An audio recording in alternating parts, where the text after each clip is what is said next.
Então, já queria começar te agradecendo. Hoje a nossa palestrante é a Elce Almeida Fernandes. Ela é nutricionista-chefe do Instituto Central do Hospital das Clínicas. Ela também tem especialização em gerontologia pela Sociedade Brasileira de Geriatria e Gerontologia. O tema hoje da nossa aula vai ser nutrição e sarcopenia. Muito bem-vinda. Boa aula, Elce. Muito obrigada, Bruna. Eu que agradeço, né? O convite oficialmente foi da Bruna, né? Que é a Bruna que fez contato comigo, tudo, mas de todos vocês que estão aqui, eu agradeço. E eu acho sempre muito importante a gente compartilhar, né? Os conhecimentos que a gente tem. Então, conforme eu estou falando aqui, mas claro que vocês podem ter também outras experiências, outras atualizações. Sempre, o nosso mundo é sempre assim que a gente vai se atualizando, né?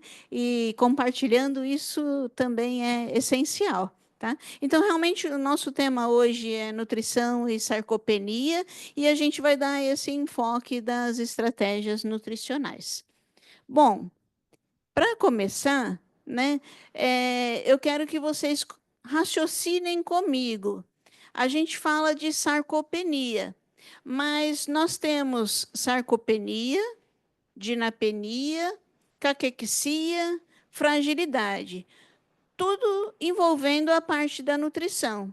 Todos são muito próximos, todos são iguais? Às vezes a gente também pensa que todo idoso tem sarcopenia.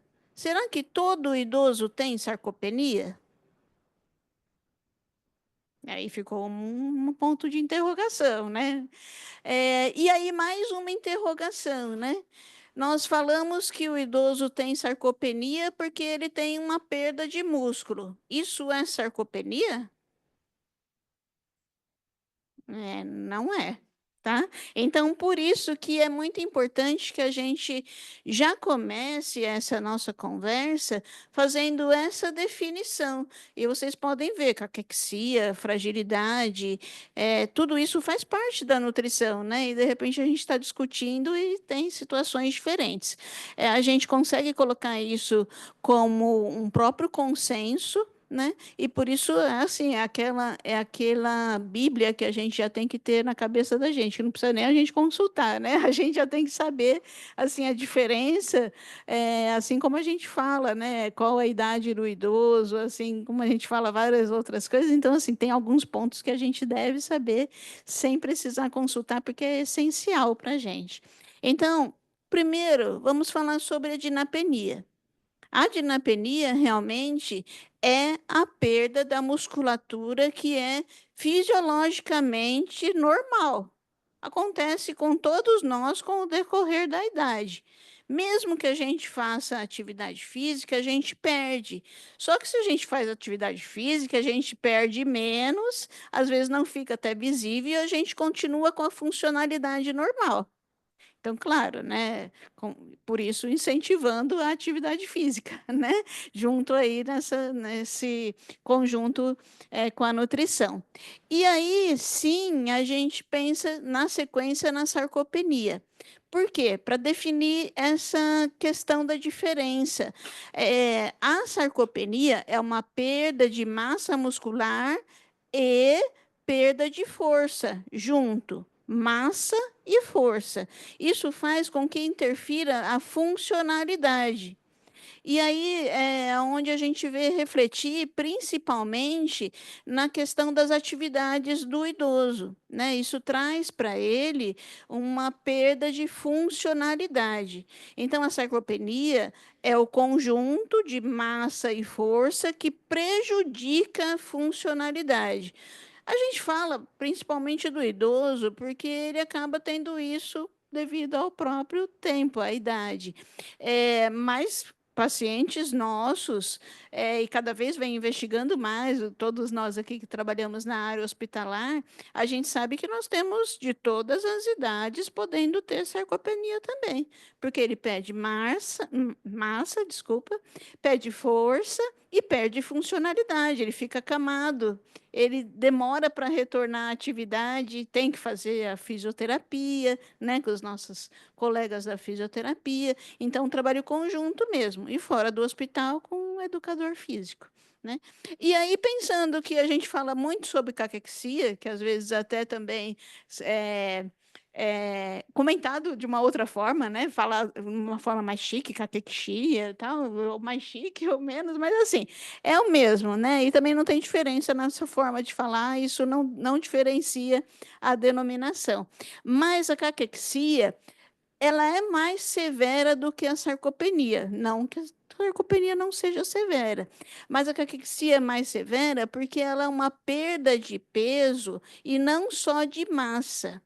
É uma perda de peso que também envolve a gordura e a água, envolve a composição corporal.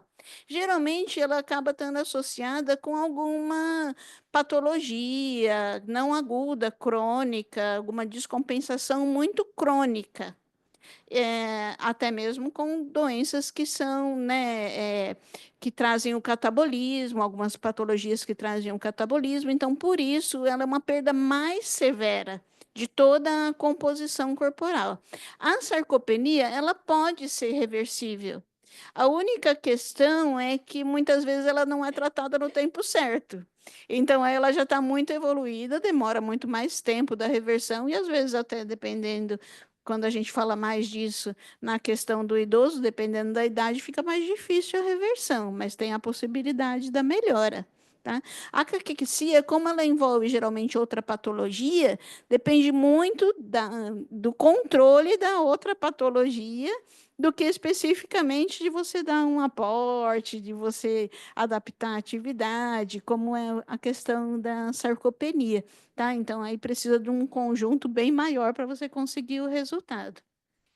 E a gente fala muito, né, principalmente quando está falando no idoso ou no nosso paciente hospitalizado, que ele é frágil, né?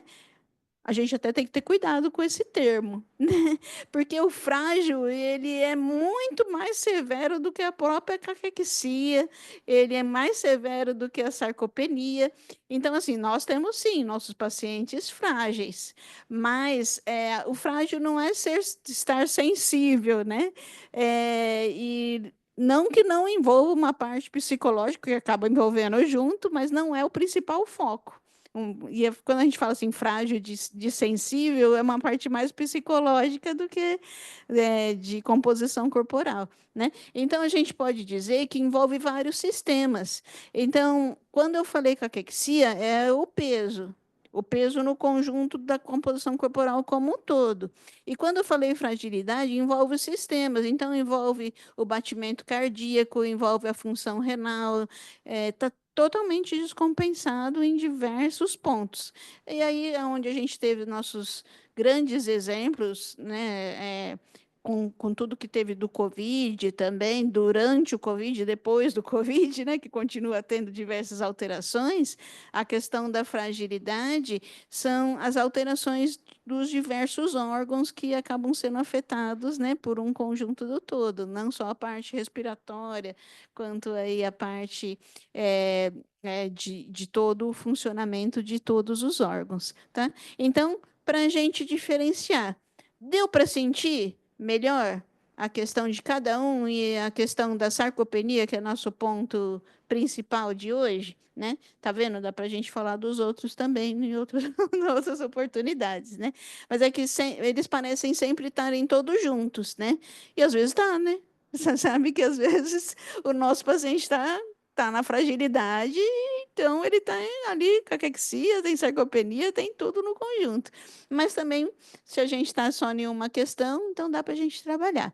A gente envolve muito, e foi aquilo que eu adiantei, que não é só no idoso, mas envolve muito o idoso, porque no processo do envelhecimento, a gente acaba tendo o fator muito de doenças, de polifarmácia, mas o fato de eu falar que a gente deve enxergar como um todo é porque cada vez mais a gente sabe que estamos falando de estilo de vida.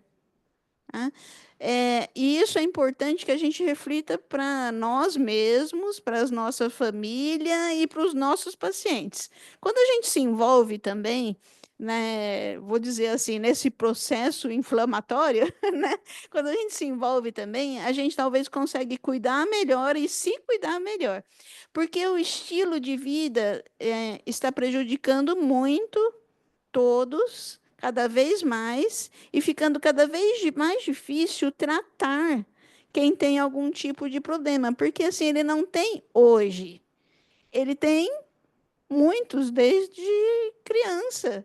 Já tem um estilo de vida que não é adequado, e aí já vai acontecendo vários fatores que vai interferindo, até trazendo complicações, como a gente vê hoje, né? Tanta criança com tantas complicações, pressão alta, obesidade, diabetes, né? Assim, um diabetes não porque é aquele que vem da família, porque ele tem um estilo de vida errado e faz uma alimentação errada, né? Aí por isso tem uma alteração de glicemia. Então, por isso a gente deve pensar assim em fatores que podem ser da idade, mas não pensar que todo idoso tem sarcopenia, porque isso vai depender de como foi o estilo de vida durante toda a vida, né? E aí o idoso, a gente está falando de um período que ele tem aqui maior. Também, né, é muito interessante a gente sempre estar pensando que isso é mais a nível Brasil, é mais a nível América Latina, é mais a nível país subdesenvolvido ou país desenvolvido. E o que é interessante é que, talvez até nisso, envolvendo com estilo de vida, nós temos aí todos os países, incluindo desenvolvidos e não desenvolvidos, com amostras de pacientes, tanto homens quanto mulheres, e aqui pegando principalmente o fato dos idosos, né, que apresentam, sim, a sarcopenia, né, por diferentes motivos, e aí procurando, então, a gente ajudar nesse controle. E nisso, nos idosos, independente da faixa etária. Claro que aí a gente tem uma porcentagem maior, uma porcentagem menor, tem uma porcentagem maior para as mulheres, por todas as mudanças que tem da composição corporal das mulheres. E aí, o que elas precisam de ajuda nisso? Além da nossa participação na dieta, da atividade física, né? Porque existe a alteração da composição corporal que acaba prejudicando bastante as mulheres. Mas a gente vê presentes em todas as faixas dos idosos e entre homens e mulheres, né? A gente tem sim uma preocupação maior quando o idoso tem uma idade mais avançada, porque até a questão dele ser mais dependente, né? Não que todos os idosos sejam dependentes, mas existe uma certa tendência, né, que com o passar dos anos eles tenham uma necessidade de uma ajuda, né? Então isso faz com que a gente fique preocupado, tá? Então eu quero que a gente pense assim, né? O que que por que que eu tenho que trabalhar nisso e por que que eu ainda vou, né, continuar trazendo aí várias informações e vocês, no que eu vou participar nisso, né? Então, primeiro que se tem uma diminuição na atividade física devido à baixa funcionalidade que a sarcopenia traz, né? E acaba tendo mais um sedentarismo, tá? Então, consequentemente, isso traz uma diminuição ainda no gasto energético, no gasto metabólico, desculpa, do nosso paciente idoso. E ele já tem uma tendência a ter um menor gasto metabólico, e aí, se ele ficar com menor ainda, vai dificultar aí todo o metabolismo, né? Então, isso é preocupante para a gente. A gente sempre fala muito sobre risco de queda, né, no idoso. E para a nutrição também é importante a gente pensar em risco de queda, porque a imobilidade do paciente além da questão do metabolismo, né, de prejudicar o metabolismo, das necessidades energéticas, isso também dificulta no próprio cálculo, que você não consegue mais fazer um cálculo objetivo nele, você tem que fazer cálculos subjetivos porque ele está acamado. Né? Então, a gente tem que pensar nessa questão também. E o declínio funcional a gente está falando de coisas básicas, né? Então, eu vou até passar, vou voltar aqui, mas eu quero passar para vocês o declínio funcional, que é o quê? Vestir-se, tomar banho e comer, fazer as preparações, né? Então, tudo isso traz uma dependência no idoso. E aí é muito importante que a gente saiba. Alguém queria falar alguma coisa? Ela está falando que ela está ocupada e que não e que agora ela não pode atender, que ela só vai depois, né? É, e aí sim, né? A fragilidade em si é onde traz a questão da hospitalização, a questão da morbidade, até mesmo da mortalidade do nosso paciente. Tá? Então, é um cuidado, uma atenção que a gente deve ter. Tá? Então, aqui é só para a gente lembrar, né, que é claro que a funcionalidade maior, a gente está falando de compras, de transporte, mas as básicas devem ser mantidas. Então, quando a gente fala do idoso, que ele deve manter uma atividade, não quer dizer que a gente está falando que ele tem que ir para uma academia. Quer dizer que a gente quer que, na funcionalidade, que ele mantenha pelo menos as básicas e as instrumentais, elas não são tão difíceis de se realizar. É ele continuar andando, fazendo compra, é ele está saindo, é, ele está cuidando da própria parte financeira dele, né? Então, isso, né, mesmo com toda a geração que a gente tem, que dificilmente a gente vai no banco, paga tudo de outra forma, tudo, mas a gente deve manter outros tipos de atividade também. Isso prejudica, né? Eu quero sempre envolver cada vez mais a parte da nutrição, para a gente sentir a importância que tem da gente estar trabalhando isso em conjunto com a equipe, né? Porque é um todo, é a equipe no seu todo. E aí, um dos primeiros pontos que eu quero mostrar para vocês é a questão do estado nutricional. Bom, em primeiro lugar, adaptado ao idoso, né? Ao IMC do idoso. Qual o IMC que vocês usam aqui? Ó, referência. Então, é sempre a referência da Organização Pan-Americana de Saúde, tá? Porque ela considera o idoso da América Latina, mas é essa mesmo, de 22 a 27, né? A faixa normal, menos que 22, baixo peso, mais que 27 é acima do peso, mas assim, com critérios para a gente pensar nisso, não que a gente vai querer fazer uma dieta, depende de quem é o nosso idoso, a história do nosso idoso. Às vezes até precisa de uma dieta hipercalórica, mesmo estando com IMC 27. Então, depende muito quem é ele. Né? E se a gente pensar, nós temos a ideia de que a sarcopenia ela, ela, é, ela é caracterizada, a sua prevalência maior nos idosos de baixo peso. Quando se descobriu, claro que isso já tem muito tempo, né? Mas assim, quando se descobriu a questão da sarcopenia, quando começou-se a estudar mais sobre sarcopenia, só falava realmente da sarcopenia no idoso, a característica dele era baixo peso. Tá? E continua tendo, né? Mas isso não quer dizer que seja só no baixo peso que está presente a sarcopenia. Aliás, o desafio maior é justamente do idoso obeso sarcopênico, tá? Porque a funcionalidade dele é muito mais prejudicada por ele ser obeso, né? E aí você tem que trabalhar essas duas partes. E aí, claro, quando a gente fala que vai trabalhar com questão da dietoterapia, eu tenho que trabalhar na parte de proteínas, mas em conjunto com as proteínas, eu tenho que trabalhar a parte de carboidrato, porque senão a proteína vai fazer uma função diferente. E você tem que ter cuidado, não pode dar hipocalórica, mas não pode dar hipercalórica, então aí o obeso é um desafio. Mas ele demorou muito para ser observado. ele ainda passa desapercebido dependendo da equipe.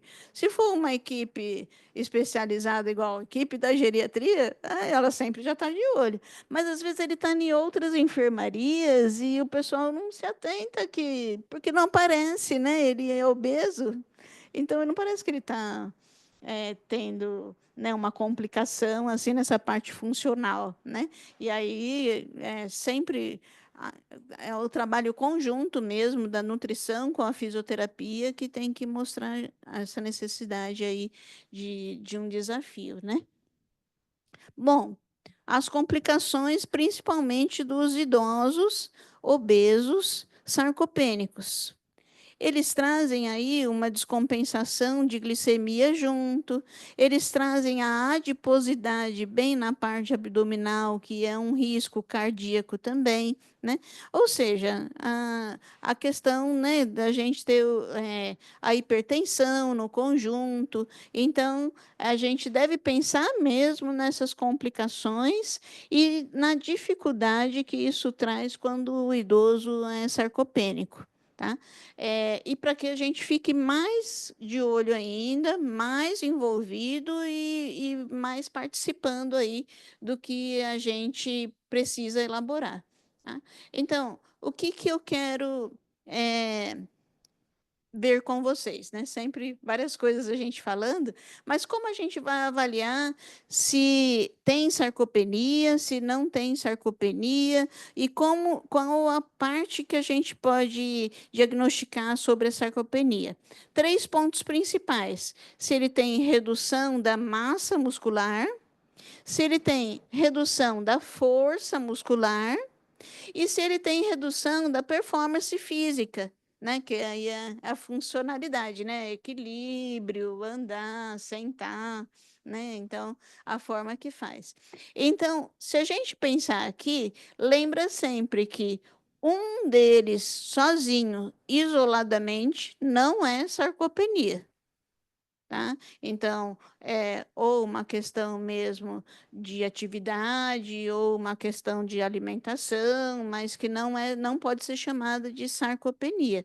Tá? A partir do momento que a gente tem mais do que a presença de um, e aí a gente pode chamar que ele tem uma pré-sarcopenia, por isso ele tem que ser cuidado para não evoluir. Ele tem uma sarcopenia ou ele já tem uma sarcopenia mais avançada. E por isso, assim, não é durante uma internação que ele vai conseguir toda a recuperação. Tá? Então, que fica aquela cobrança, né? Assim, não, você tem que aumentar o aporte, dá mais um aporte proteico, né? Aumenta o aporte calórico, o fisioterapeuta faz mais exercício, não, mas não é assim, né? Porque o período de internação a gente até queira. Eu estava falando agora há pouco, antes de vir para cá, sobre deshospitalização. Porque lá no HC a gente tá tendo agora um hospital que foi nomeado, né? Que ele é o nosso hospital de deshospitalização. Então, os pacientes estão sendo, que precisa ficar mais tempo internado, né? Não pode ficar lá, porque senão ocupa o leito. Já tem pacientes que, às vezes, já aconteceu comigo na geriatria do paciente ficar um ano internado, né? E não conseguir instituição de longa permanência também, né? É aquilo, né? Você tem 3 tipos, né? Você tem o hospital de retaguarda, que é para o paciente ficar mais tempo porque precisa de uma recuperação, ou uma instituição de longa permanência porque ele precisa ficar lá todo o tempo mesmo, não vai ter uma casa de uma família, tudo, né? E aí, o exemplo que eu estava dando para vocês de paciente de um ano era de instituição de longa permanência. Mas a gente tem muitos que são de hospital de retaguarda para poder recuperar principalmente a parte física aí, né, para ter condições, né? E aí o que a gente deve pensar? Se ele tem só uma perda de massa muscular, realmente ele tem uma pré-sarcopenia, você pode estar trabalhando isso e revertendo isso através do trabalho conjunto da alimentação, principalmente, porque aí é massa, e da atividade, né? Mesmo que é só massa, mesmo assim, a atividade tem que estar em conjunto com a alimentação.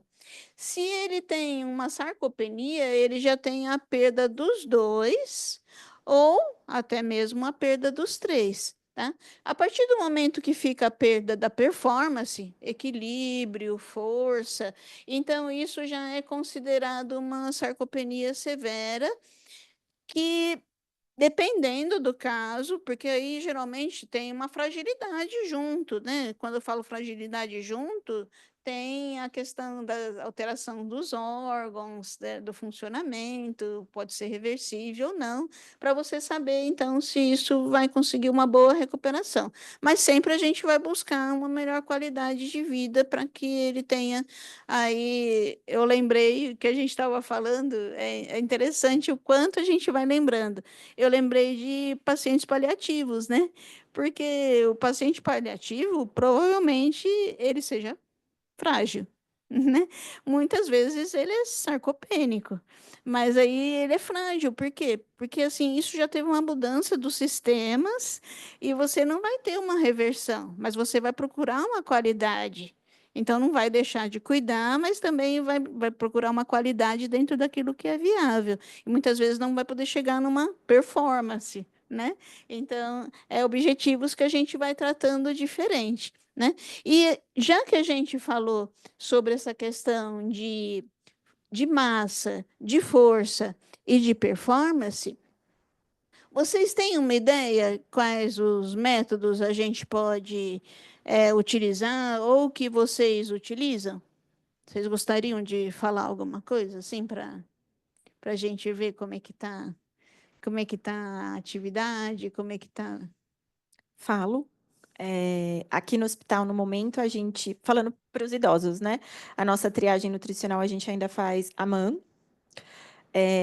Se deu risco, a gente parte para uma avaliação subjetiva e a nossa avaliação objetiva, né? Com as medidas antropométricas. Falando de sarcopenia, hoje a gente aplica o SARC-F, quando o idoso tem as condições de responder.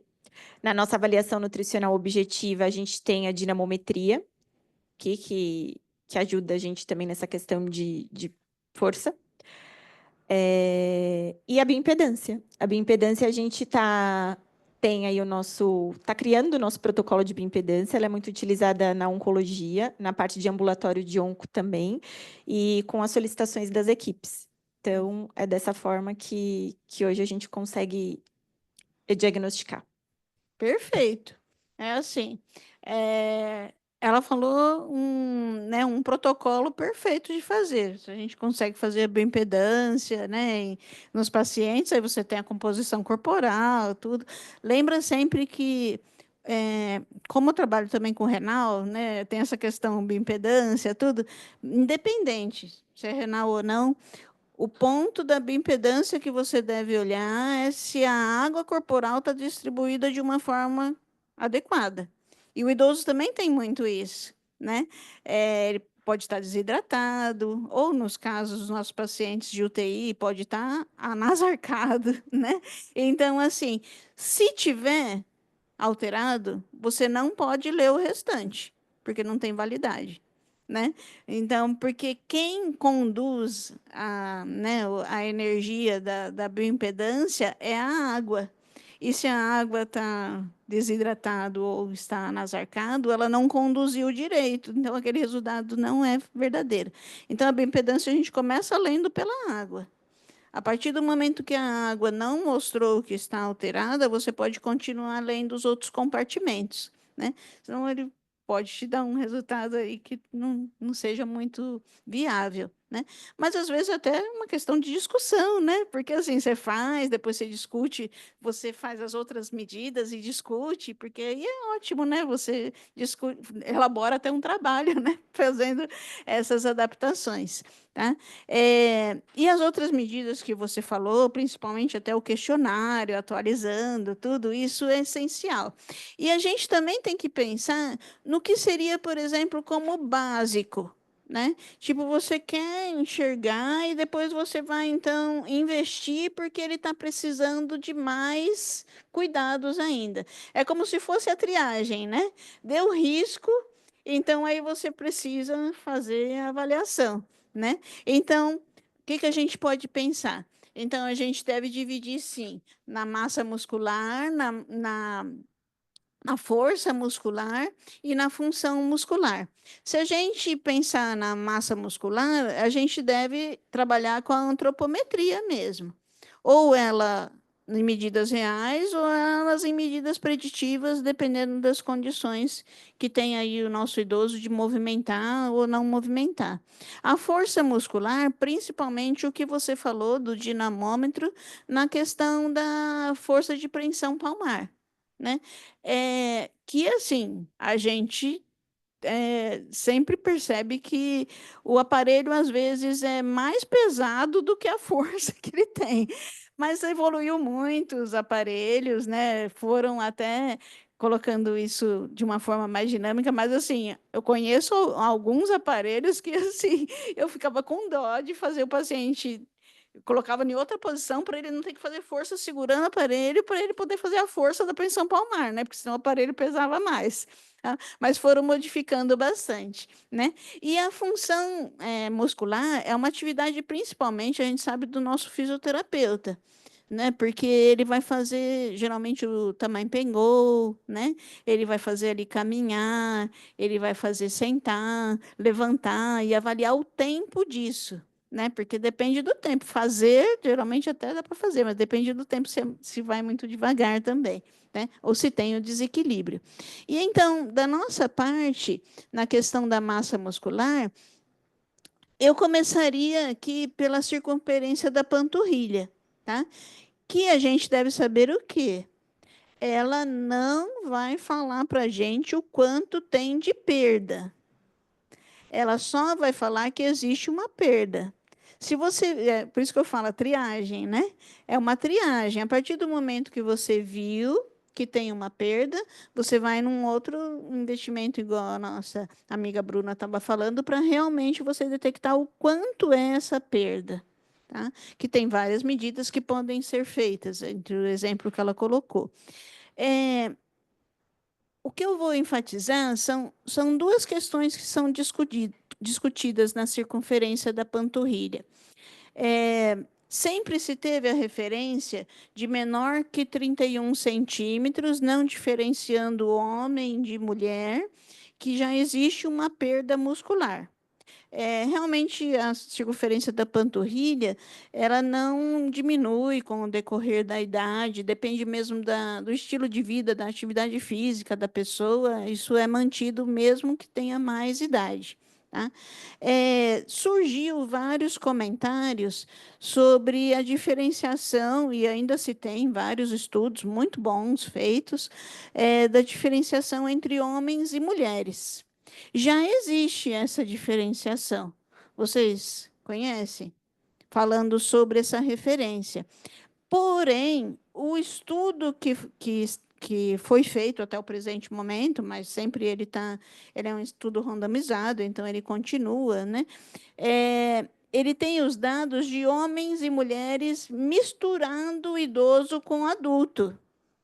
Então, só serve para homens e mulheres, mas não pode ser caracterizado para idoso, porque ele está ali no meio de todos. Ainda não se tem o número suficiente de idosos para falar que isso é realmente um dado. Então, fala-se de 33 para as mulheres e de 34 para os homens brasileiros.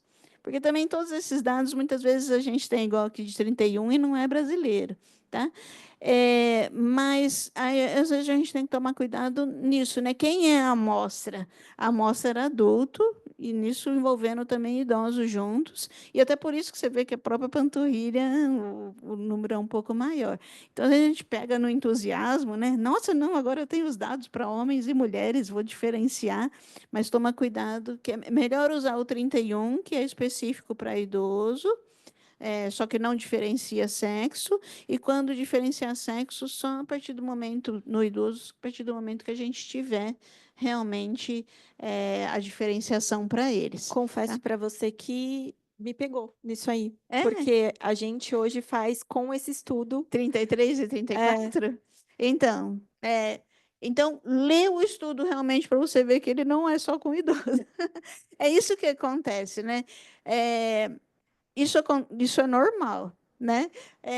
A gente vai pegando fórmulas, pegando informações e já vai pegando a fórmula ali, né? Sempre você não lê o estudo, né? Você pega a referência, mas você não lê a referência, né? E aí depois a gente às vezes precisa investigar um pouco mais isso. Quem era a população? Não está errado. Só que ele está falando de homens e mulheres, e não de idosos especificamente. O idoso estava ali, realmente ele tem público idoso, mas não um N suficiente ainda. Mas esse estudo pode ser, eu estou até falando assim, pode ser porque é um estudo randomizado, então pode ser que ele já até conseguiu o N, é um estudo do Sul. Eu, eu conheço o autor, tá? Então, muito famoso, muito bem estruturado, e trabalha com tudo, né? Com todo o público. E aí, pode ser que ele já tenha até trabalhos agora revelando esse número, né? Mas começou assim, o idoso estava junto e ainda não estava diferenciado, tá? Então, a gente precisa ver as atualizações, né? Que às vezes ainda não foi lançado, não foi publicado, né? Então, tem tudo isso. Tá? Na questão de força muscular, você está totalmente certa. O dinamômetro, a gente só tem que ter cuidado naquilo que eu falei mesmo. Toma cuidado, dependendo do aparelho que você está, se isso não está fazendo ele não ter força de apertar, porque ele não está conseguindo nem segurar o aparelho. Então, eu sei isso por experiência própria no HC, né? A gente já está com o aparelho atualizado agora, mas teve momentos que eu falava, não, nem eu consigo segurar esse aparelho, né? Então, imagine colocar para o idoso fazer força, tá? Então, é, é bom a gente estar tá por dentro disso. É, aqui, o que é interessante também é porque a forma da gente medir forças, eu, por exemplo, trabalhei muito tempo colocando numa tabela. Então, você ia pelos percentis para saber, igual a gente lembra de crianças, né? Que a gente vai colocando no percentil ali, de gestante, você vai colocando no percentil para ver se está dentro ou fora. Praticamente com todas essas questões dos percentis, aí sim, atualizando, surgiram os números. Então, a diferenciação na força de homens e mulheres e o quanto é considerado que existe baixa força, né? Então, 30 milímetros de pressão, né? Porque é como é feito a medida do dinamômetro, e na mulher 20, tá? Então, isso com os estudos é que foi se vendo a partir dos percentis, mas isso saiu das tabelas realmente. Tá? E aí, na questão da função, né, onde, né, não vou explicar cada exercício que é feito pelo fisioterapeuta, mas muito bem feito e é rápido, né? Isso é muito rápido. Às vezes você pode ver, e é legal a gente trabalhando em equipe, né? Que a gente pode ver que o fisioterapeuta está fazendo isso na enfermaria. Ele está pedindo para a pessoa ir e voltar. E, na verdade, ele está ali fazendo a medição do tempo, né? Então, tem o teste do equilíbrio. Então, a gente pede para a pessoa ficar, se ela fica equilibrada, encostando, não totalmente, mas um lado na parede, de um lado, do outro, né? A habilidade para caminhar, se ele está tendo equilíbrio no caminhar, e o sentar e levantar, né? Se precisa segurar, se não precisa segurar, tá? E geralmente, claro, tem esse teste de equilíbrio, tem o tempo aí que o fisioterapeuta entende melhor para poder estar falando desse tempo de cada um. Mas a gente quer saber melhor ainda sobre as condutas dietoterápicas. Que a gente falou da conduta até agora, a gente falou o que tem que medir, como que é feito, mas dietoterápica é dieta, né? Então, assim, a gente quer saber da parte da dieta. Então, claro, só deixando isso mais forte, né? Que mesmo se eu trabalhar com a dieta, eu preciso da atividade em conjunto. No hospital, por exemplo, eu e o fisioterapeuta trabalham muito em conjunto, independente se é dieta integral ou se é dieta via oral. Ele só evolui o exercício dele se eu falo que o paciente já está evoluindo a dieta. Porque muitas vezes, se o fisioterapeuta evoluir o exercício antes de eu evoluir a dieta, o paciente está perdendo força, porque ele não tem energia para isso. né? Então, trabalho conjunto, né? E aí eu também, ó, a dieta está evoluindo, se você quiser, né, aumentar a atividade, fica à vontade, né? E aí é legal isso, né? Porque a gente desenvolve um trabalho conjunto mesmo, né? E isso faz com que a gente aí coloque como componente essencial do tratamento da sarcopenia, já que envolve a atividade. Algumas perguntas que a gente deve fazer, porque a gente vai falar de proteína, vai falar de carboidrato, mas muitas vezes é bom a gente saber assim, ele internou por causa da sarcopenia ou diversos outros motivos, né? Então, melhora a recuperação do que ele está tratando, do motivo da internação dele. Não é que a gente vai deixar de cuidar, mas é que às vezes você não vai ajudar no outro ponto da internação dele. Jogando bem assim fora do sentido. O paciente internou porque teve um acidente de carro e está com traumatismo craniano. Então, assim, você vê, o meu trabalho ali na questão de sarcopenia não pode ser o principal. Então, eu estou em outro foco. Talvez se ele demorar fazendo, tiver uma recuperação dessa parte do traumatismo, eu vou começar a trabalhar a outra parte, mas assim, sempre saber qual foi o motivo da internação do paciente. Porque muitas vezes porque eu saí da aula de sarcopenia hoje, eu vou olhar para todos os pacientes vendo a sarcopenia. Às vezes, muito mais tem a sarcopenia, mas não é o motivo dele de internação, né? E aí a gente precisa estar pensando sobre isso, né? E principalmente isso, os benefícios supera o potencial que você quer. Então, é aquele link que a sarcopenia tem muita tendência da gente pensar só na proteína. Só que nós, principalmente, que somos nutricionistas, e aí a gente tem que falar com a equipe sobre isso, que ele precisa dos outros nutrientes, porque se eu der só um módulo proteico, não vai conseguir a melhora do todo, tá?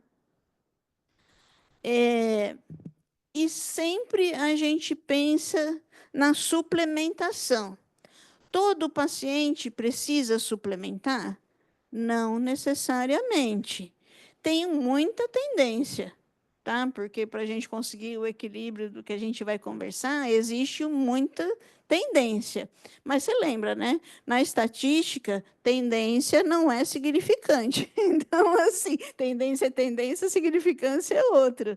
Então, a mesma coisa é isso. Então, assim, existe uma tendência da suplementação, não quer dizer que todos precisam começar pelo suplemento. Você começa pela dieta e aí vê o quanto precisa para completar com o suplemento. Tá? Então, isso é essencial. E aí vamos assim, se a gente distribuir uma dieta via oral, a adequação dos macronutrientes não mostra uma diferença. Tá? Então, praticamente é uma distribuição que a gente segue normalmente. Tá?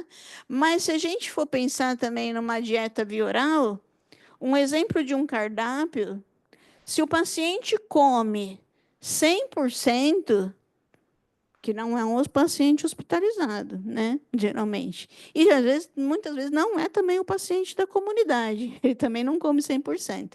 Se o paciente fosse um bom seguidor, o que é muito difícil também, então, uma dieta básica atenderia muito bem, tá?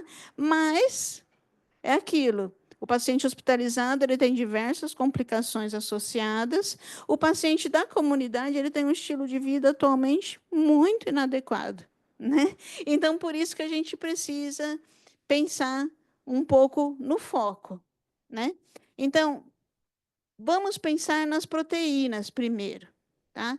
Claro que a proteína ela é principalmente aí um foco que a gente fala tanto da perda quanto da síntese da massa muscular.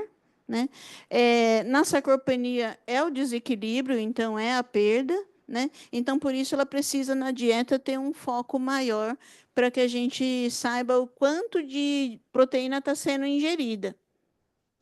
Mais que isso, se a gente está pensando na proteína ingerida, a gente precisa justamente disso. Qual é a aceitação do paciente? E o cálculo da aceitação do paciente. Porque a proteína tem que ter qualidade. Você tem que pensar em que tipo de proteína está sendo ofertado para o paciente ou que tipo ele ingere em casa, né? Se ele for um paciente a nível domiciliar. Tá?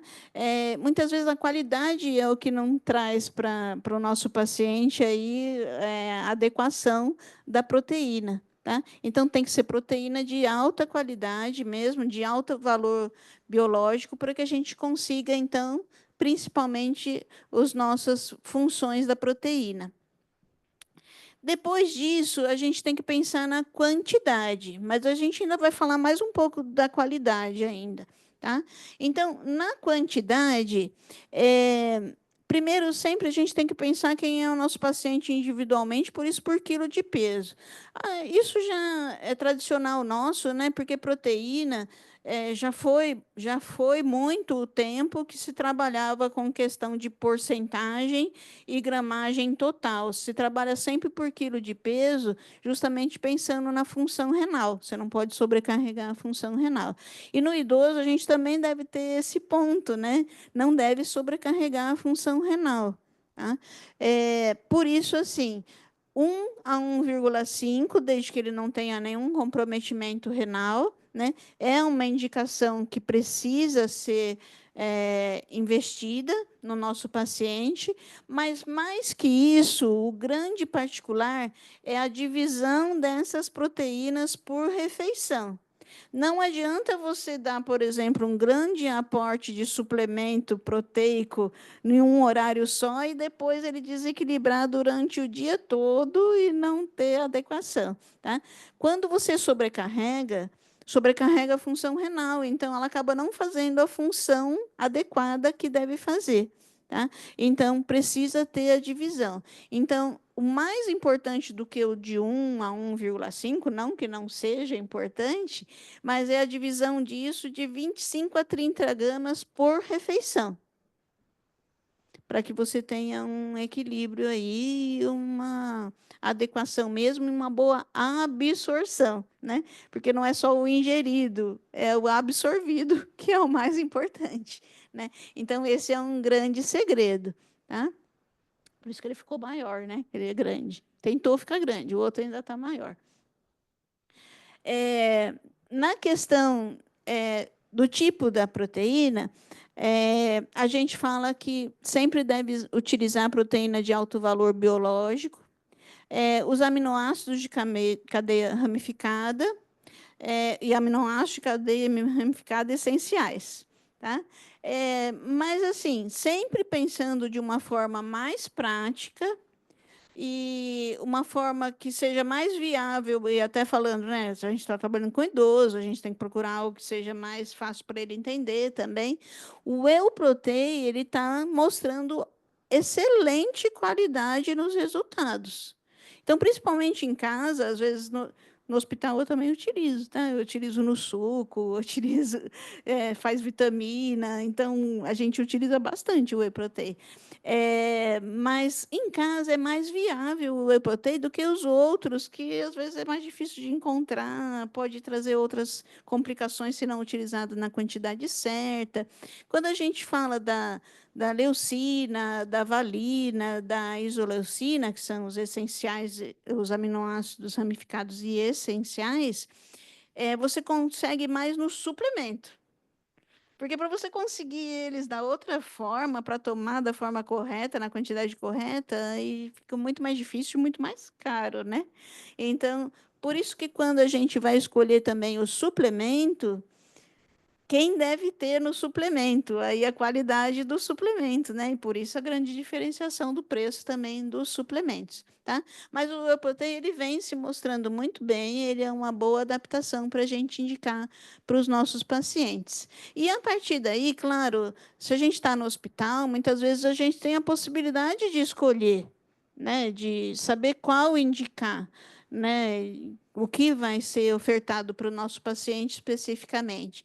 Então, realmente, aí, os nossos aminoácidos de cadeia ramificada, aonde você tenha, principalmente na alimentação, existe a possibilidade de a gente ver, mas aí mais no suplemento, a presença da leucina, da isoleucina e da valina vai modificar a qualidade do nosso suplemento.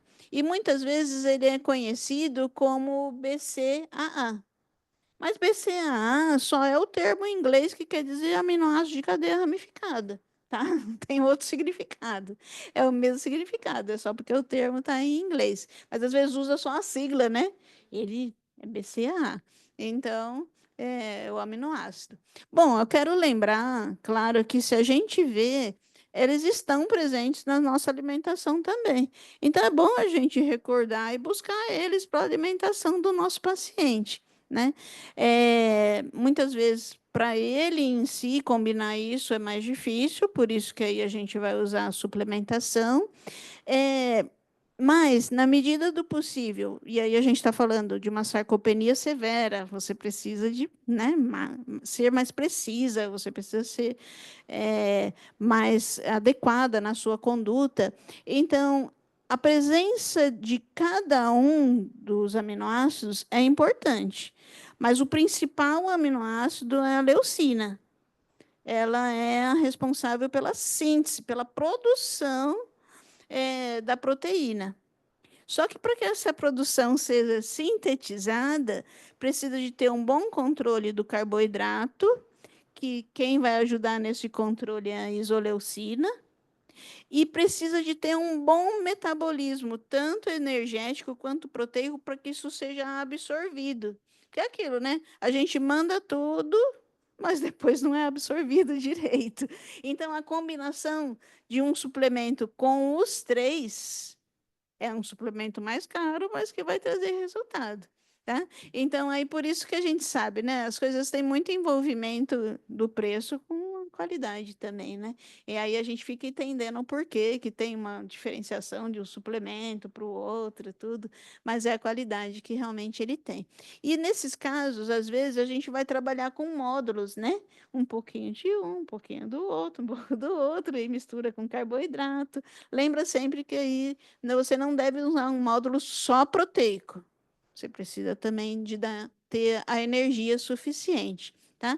Tem diversas revisões, vocês vão conseguir sempre olhar, ver. Aqui é um exemplo de alguns que envolvem já a leucina, os aminoácidos. Também é muito comentado o HMB, né? Então, assim, também foi lançado, né? Quando lançou, primeiro lançou a leucina, tudo era leucina. Depois, aí, lançou o HMB, e aí é como se a leucina não fosse mais importante. É igual adoçante, gente. Adoçante, quando vai lançar um, o outro não é bom. Tá? Então, assim, todos são bons, né? Mas aí a gente tem que saber disso, né? Porque realmente eu sempre tiro o exemplo como adoçante, né? Adoçante, quando lança um, o outro não é mais bom, né?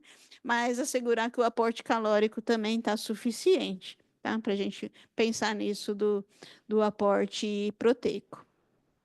Bom, então, o aumento desse aporte proteico, a gente precisa balancear com as outras partes. A suplementação é uma adaptação, mas não é sozinho, tá? E por isso, a gente, aqui é outra revisão, mas a gente vai falar dos carboidratos, tá? Lembra que se a gente usar só proteína, ela vai ser utilizada como energia. E aí a gente precisa do carboidrato para dar essa energia, né? E aí existe sim um ponto que a gente deve pensar como que a gente vai equilibrar isso, tá? Então o que a gente consegue recomendar é que a cada 10 gramas de proteína você precisa de 20 gramas de carboidrato, pelo menos isso, tá?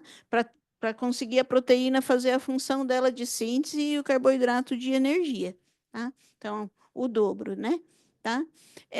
E claro, energia não vem só de carboidrato, né?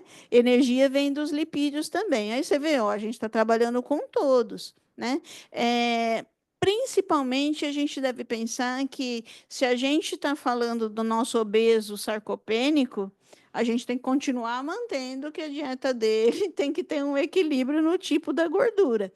E tá difícil, né, com os nossos alimentos industrializados, poliinsaturados, e aí, se ele não está internado, né, isso é bastante complicado, tá? Mas é comprovado que o ômega 3 e o ômega 6 são quem ajuda nessa questão do equilíbrio. Então, se a gente consegue essas fontes também, né, do alinhamento, da questão do óleo de canola, até mesmo o óleo de soja, gente, é o tradicional. E às vezes as pessoas deixam de usar o óleo de soja para usar um outro tipo, né, óleo de milho, tal, para adaptar. Mas os outros óleos às vezes não resistem ao calor.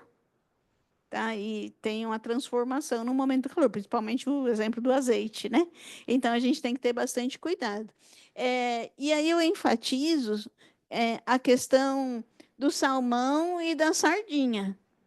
Bom, na questão do preço, né, a gente já sabe então que mesmo aqui tendo uma quantidade menor, mas só sendo mais viável, então dá para quando a gente fala que salmão e sardinha todos eles têm o mesmo princípio, não é igualzinho, mas dá para ajudar, né? Igualzinho, aí tá querendo enganar também se falar que tá igualzinho. Tá? A gente tem bastante provas, né, disso, mostrando, principalmente dos olhos também, tá? E já finalizando, né, e sintetizando aí no conjunto desse todo, dos micronutrientes, eu dou uma ênfase para vitamina D, tá?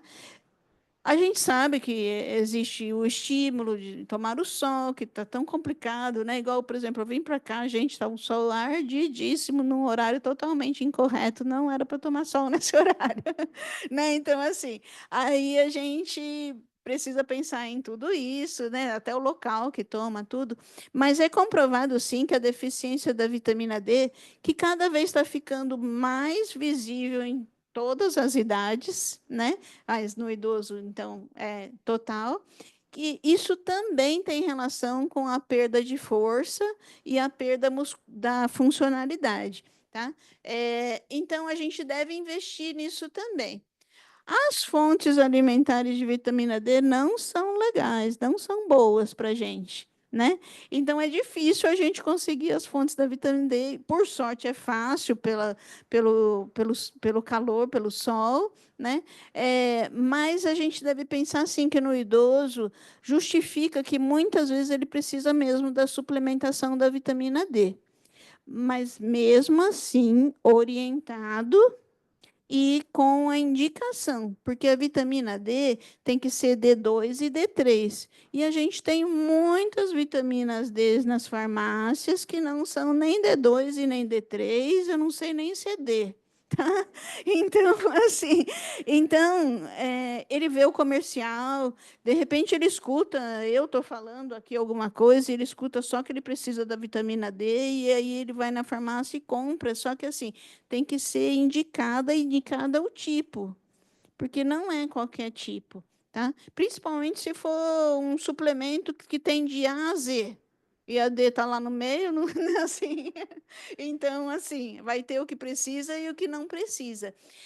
Principalmente é mostrado, sim, que a D3, mais até do que a D2, ela tem uma função maior. Claro que é uma atividade que, aqui nesse exemplo, 1 ano de atividade, então atividade conjunta da alimentação, da vitamina e da atividade física, melhorou principalmente a força e a massa, né? E teve uma diminuição também nos riscos de quedas. Então, um processo de comparação do idoso num primeiro período e num segundo período, tá?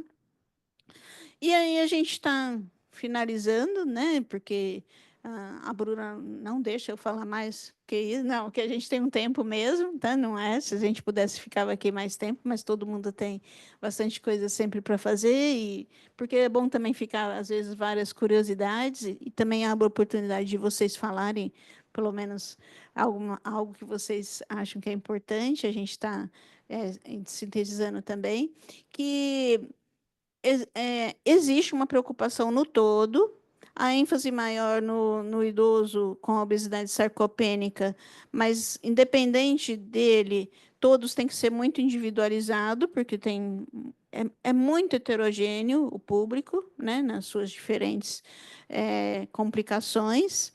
Os próprios hábitos alimentares, eu estava falando com as meninas que eu cuido também no HC de uma cozinha que chama cozinha metabólica, né? Eu, com os idosos, com nefropatas, mas também aí vai várias coisas que a gente faz, né? E a cozinha metabólica, ela, mesmo tendo restrições, ela tem muita individualidade do paciente. O paciente é um SIC fase 2 AF, pode um monte de coisa, e mesmo assim ele não gosta de um determinado. Aí você fala assim, nossa, vai tirar mais isso ainda, porque não gosta. Mas tem que tirar, porque senão ele não vai comer. Já tem várias restrições, e ainda se eu mandar o que ele não come, né? Então ele não vai comer. Tá? A gente sabe que a quantidade proteica tem que ser muito bem adequada, né? E a atividade física no seu conjunto. E aí, o último slide para a gente saber que tudo isso que eu venho falando com vocês, os estudos eles vêm crescendo cada vez mais e a gente já tem aí a nível A mostrando que a questão da quantidade da vitamina D, a questão da suplementação específica, né, com os aminoácidos e da atividade, isso já é comprovado que realmente é, os estudos de nível A que são adequados. E os outros estão muito bons também, porque os outros estão a nível B, então está chegando lá, só falta o número. Tá? Então, a gente está correndo bem nessas confirmações. Tá?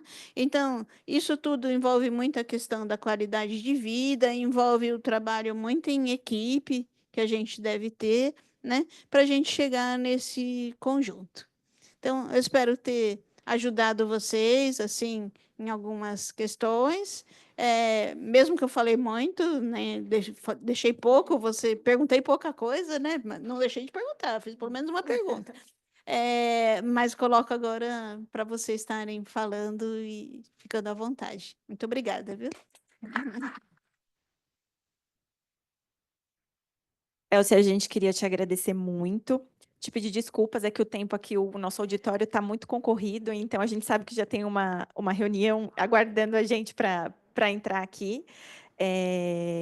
Queria agradecer, eu acho que foi muito esclarecedor. Eu ficaria aqui te escutando a tarde inteira e fazendo várias perguntas, porque já comecei a pensar nessa questão da panturrilha, do nosso protocolo e tudo mais. Alguém aqui do auditório tem alguma pergunta, alguma dúvida? Não? Eu acho que no chat eu sei que entraram algumas pessoas, algumas acabaram saindo. Acho que a gente não tem pergunta, e mais pelo horário eu vou acabar encerrando. Mas, antes disso, em nome de toda a equipe da Nutrição Clínica do 9 de julho, eu queria te dar um mimo para agradecer a sua presença e para pedir mais encontros como esse, viu? Claro. Obrigada, Muito obrigada, viu? Foi Eu maravilhoso. espero que tenha ajudado. E a gente. Exatamente. Sono. Não, mas foi maravilhoso, foi maravilhoso. Obrigada mesmo, Muito tá bom? obrigada, viu, querida? Sempre muito bem-vinda. Um prazer, viu, gente? Aí eu espero que a gente tenha outros encontros, né? Tanto aqui quanto lá no HC, uma troca de experiência mesmo em outros lugares, né? Se vocês me verem em algum lugar e cumprimenta, porque às vezes certeza. mas assim, né? Eu esqueço, não lembro de imediato, mas pode cumprimentar, por favor. Obrigada.